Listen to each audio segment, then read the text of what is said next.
This is Lessons from the Field, and this is an interview format series of videos where we feature a diverse array of guests who have offered to share their career and professional journey. And today we're featuring Chaitanya Aggarwal.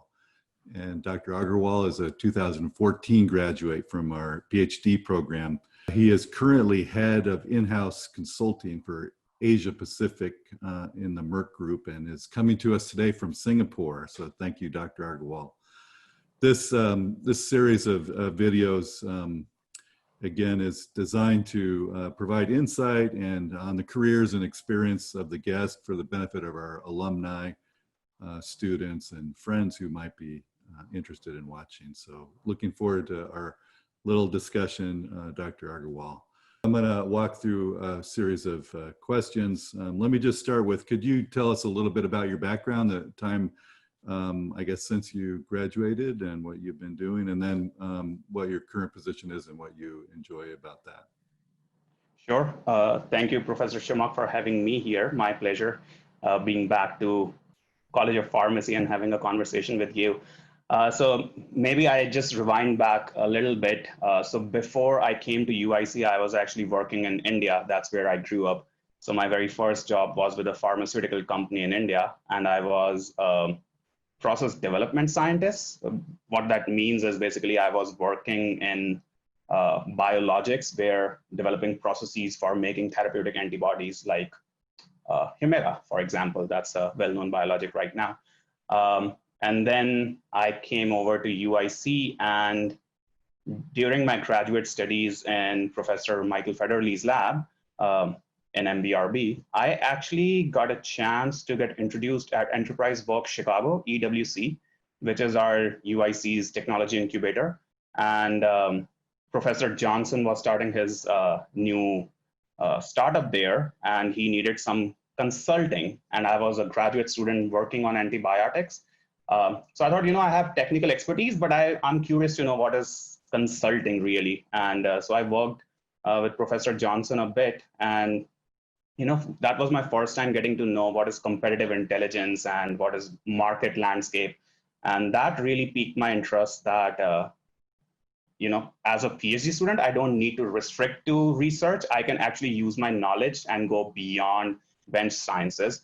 And that was kind of epiphany in a way. And so right after my graduation, I joined Boston Consulting Group, BCG, which is a management consulting firm. So I was in Chicago office, and I worked in healthcare practice area, where I mostly consulted for pharma clients, big pharmaceutical companies working on their management challenges. And that led to my current role. So after Boston Consulting Group, I joined Merck KGaA, Merck Group, which is a German company, more than 3 centuries old. So I joined them in Boston as an in-house consultant. So some of the large corporates, they have these in-house consulting groups, which are internal management consulting units that work on the business challenges that come up across the organization in different business units. And then in 2018, this opportunity showed up where the senior executives in the company felt that we need to have presence in Asia Pacific because the company is growing rapidly here.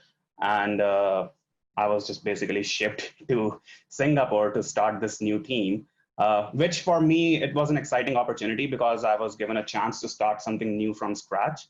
And for me to explore Asia Pacific, though I grew up in India, but I never really got to work in broader Asia region, which is very diverse. So that's what I currently do. I lead in-house consulting in Asia Pacific. I built this team from scratch, and here for Merck across 14 countries in Asia, we basically my team and I just really address all the business challenges that Merck is facing. So that's the first part of your question. The second part, what I really enjoy about this role, I would break that down into 3 things. I would say process, people, and content. So the process of starting something from scratch, a geography you were not so familiar with from business standpoint, hiring all these great people, coaching them, mentoring them, collaboratively solving problems with them. That part of the process, I really love that. On the people side, just working with such broad, diverse backgrounds within my team and across Asia, where no two languages are the same, no two cultures are the same. And I'm not just working with scientists, I'm working with management executives, with market access people, health economics folks. Um, just having that diverse background, I really enjoy that. And then the content. Based, just my career has been that of a generalist so far since my PhD as a management consultant. So that comes with, unique challenges every day, new types of problem statements. It could be from operations side, like supply chain disruption or declining revenues, declining profitability, or now COVID hit. So what do we do with our factories? So just working on some of these ever-changing challenges, I feel that just gives the adrenaline rush going. So that's what I really enjoy about my role. Excellent. Well, thank you, Chaitanya. That was great. I kind of like to go off script because your presentation brought a lot of questions to mind. But if you don't mind, one I'd like to ask you is your current role is so focused on business and very different, as you said, from what you trained for at UIC and in the more basic science PhD in pharmaceutical sciences. But there must be something about that degree that's or what you learned from that degree that's really propelled you in this area, and it shows kind of the universality of the degrees that we offer. But maybe you could just speak to that a little bit. Absolutely. And actually, Professor Schumock, you are yourself a great example of that. You have PhD, you have MBA, you have PhD. So you have gone down that path too. So that's actually a very interesting question. And I think that was also some sort of a eureka in a way along this journey, that what we do in a PhD program is not just basic science. That, of course, is the core part of it and the most tangible part of it. But there are so many intangible learnings which we can apply to any career path after PhD. And that was one of the reasons I got into Boston Consulting Group, and they hire a lot of PhDs and MDs. Because when you are coming from a PhD, some of the skills agnostic of your research area, I can come up with a hypothesis. I know how to collect data and validate or test my hypothesis.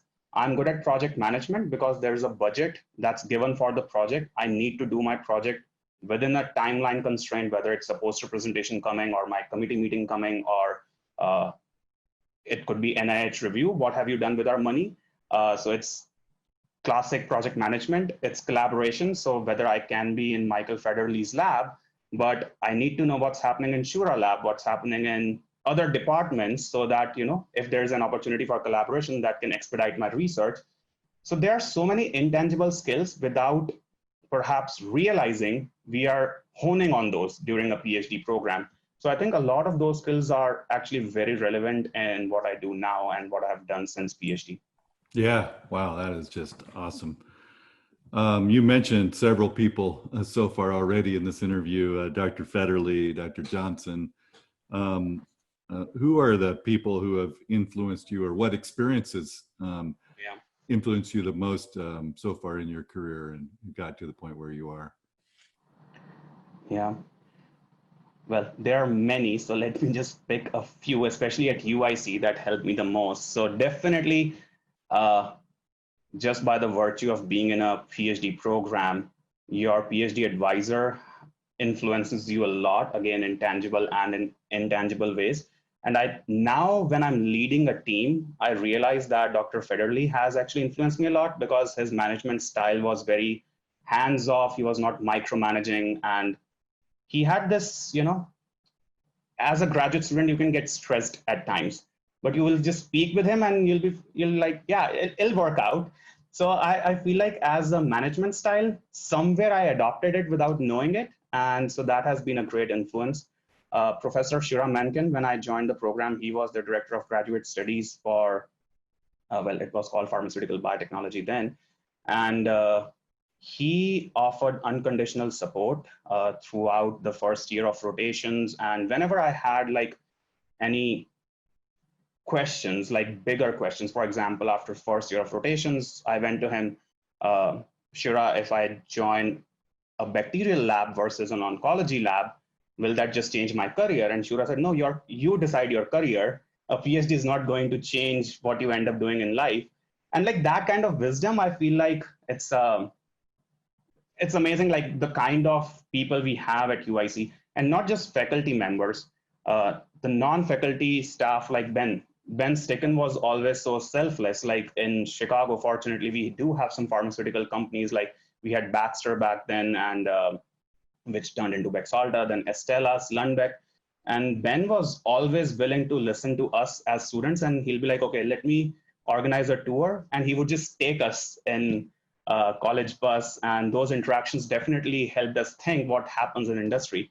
So I think at UIC, a lot of people helped us for our careers. And from experiences, just in general, I think being an international student, having a diverse geographical experience helps you understand different cultures, which somewhere, sometime during your career starts showing up how you interact with different people, especially in business environment where there is a lot of diversity. And at UIC, at College of Pharmacy, we are fortunate to have that diversity. So I think that experience definitely helps. And the other diversity is in learning. So just your example, same thing, do research, but then that's not the end of it. Like I still take business courses, and so diversity of background also helps. So I think those are the people and experiences that have shaped quite a bit. Excellent. Thank you, Dr. Aggarwal. You mentioned a couple times Eureka moments that you had over the course of your career. You mentioned that, as you got out of the PhD, you had a moment where you realized that a lot of what you learned there could be applied to business. Are there other moments like that? And then also, what advice would you have for students when they experience that kind of thing? Is it something that you act on, that you consider in terms of how that changes where you go from there? Maybe you can just reflect on that. Yeah. So I was saying, that's a great question. So I don't know if it'll qualify as a Eureka moment, but it's that realization that you can never plan a career. Career is an outcome. You can plan your next step. But I personally, I think, was trapped in this sort of a mental construct that, I want to plan my career, and then like I'll be doing this in 5 years, then this in 10 years. And if I look back, I came to UIC quite convinced that I want to do my PhD in oncology, because at Dr. Reddy's labs, my first job, those were the drugs I was part of developing. So I first worked with Professor Swanson in his oncology lab. And then I went to Professor Federley to do a microbiology internship and rotation, and I ended up doing my PhD there. And that, now I connect the dots looking back, and I feel like there was actually no point planning, and that got me trapped in, my own story, the story I was telling myself, this is what I want to do. So that has been some sort of a Eureka or a self-realization. And now that's what I tell people joining my team, just be open. Like your career will be a byproduct of you staying curious. If you can really just keep on adding to your skills and just knowledge and develop a more holistic knowledge, and the basics like work hard, be sincere, like those things that we study very early in school, those things help. So I think that's the Eureka, like PhDs, the all and end all. That is great advice. So keep open to different opportunities that come up, and just make sure that you're prepared for those in what your experiences and in what you've done. We've already talked a little bit about this, but are there other things about your time at UIC that helped prepare you for your career? I know we've already mentioned some of the people, some of the experiences, but if there's anything else that you want to talk about. I think one thing that particularly helped me, and I really would encourage all the current students, College of Pharmacy is incredibly resourced. Like we have some of the best faculty across the US in the college. So once people join a lab or a particular group, you don't need to restrict yourselves to that. And I'm a beneficiary of that system. For example, being in pharmaceutical biotechnology, we had a collaboration with College of Medicine, our neighbors right next door. And there used to be this group called gram-positive group, where all the people working on bacteria would get together once a month and present their research in the most informal way. Or within MBRB, we would collaborate with biochemistry and get to see what they are working on. Or within College of Pharmacy, we had the Shared Resources Center, where I would work with some of the pharmacognosists just because I didn't know how to operate a mass spectrometer, but some of those are experts. So I think just proactively reaching out and collaborating with people, and they don't even need to be in labs. Fortunately, some of my closest friends came from health economics, and that helps you develop a broader knowledge of the ecosystem. So when our PharmD students get out, they don't need to just remain, I'm a pharmacist, because in the entire healthcare ecosystem, there's the payer, there's provider, there's pharmacist, there's pharmaceutical industry. So all these players make the ecosystem, and the more we can educate ourselves, and College of Pharmacy provides that opportunity, I think that makes us more holistic and makes our outlook more broad, which brings more value to any organization we go to. Thank you. Yeah, that's great advice for all of our students, whether they're in a PhD program or PharmD program. Maybe let's wrap up with one last question. Let me ask you, put on your, or pull out your crystal ball, and what do you see? Where do you see pharmaceutical sciences, and maybe you're in pharma, where do you see things going in the next 5-10 years? And then as a student who's currently in our program, or maybe a recent graduate, how can they best think about what those opportunities might be in the future and prepare themselves for that now? Yeah, that's a great question, especially the times we are going through. I feel like we have fast forwarded the world 10 years, like a lot of the things have been expedited here. So in general, couple of trends that are emerging. One is digitalization, and that applies across healthcare ecosystem, whether it's pharmacy, like a pharmacy benefit manager, PBM, like CVS. CVS has at least 10 different digital initiatives. They are calling it online pharmacy, online prescription. So if I'm a PharmD and I'm preparing myself for a pharmacist job, let's not get blindsided that, that's my education, that's what I do. What's the upcoming things in this space? How digitalization will impact pharmacies going forward?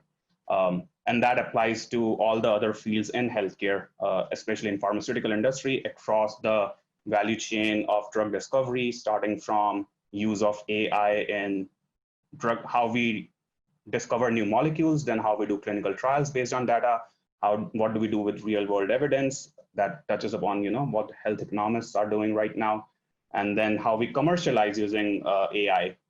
So across the value chain, what are these new tools coming up, and how can I learn those, and how can I apply those? So that's one. The other big theme, especially from the field I come in pharmaceutical drug development, I think 30 years back, or a bit more than that, there only used to be small molecules, and then we started having therapeutic proteins or antibodies, and now globally 30% of world's prescribed drugs are some sort of proteins. And that's further rapidly changing with cell and gene therapy, personalized medicine. So if I'm coming out of a lab and let's say I've worked on a specific type of drug, how can I educate myself on different modalities, whether it's microbiome kind of drugs or what Novartis is working on, CAR T therapies. So not restricting myself, okay, this is how drug works. Drugs are evolving rapidly now. And as I said before, so these are more of the content skills, but just in general, can I collaborate and can I educate myself across the ecosystem just outside of my space? Because I think all of us who come out of College of Pharmacy, we belong to healthcare broadly. So the more we know, definitely having an anchor that this is my core area of expertise, but the broader we know, it will help us and the organization we go to. Yeah, excellent. So data, digitalization, AI, technology, all the new tools that are coming up, making sure that you're kind of on top of those, that you know what's going on, and then staying relevant, I guess, is what you said. Having a core set of skills, but also being able to constantly expand and learn new things and stay current. So excellent. Thank you. Any last comments for our viewers, our students, recent graduates or alumni? Not really. For current students, perhaps if you get an internship opportunity, definitely take that up. I was very fortunate that Dr. Federley allowed me to go to Genentech and spend 4 months in California.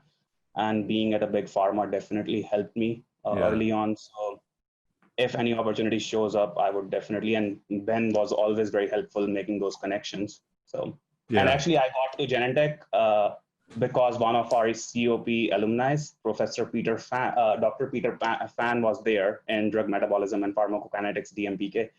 And so I just went to his lab for internship, and that was the connection. Great. Yeah. It's amazing how those kinds of short experiences can really change your whole career and trajectory and show you a whole new world, basically. So, well, this has been a lot of fun, Chaitanya. Really enjoyed getting the chance to chat with you. I'm sure that people watching this will get a lot out of your words of wisdom here. So thank you very much. Thank you, Professor Schumock. My pleasure.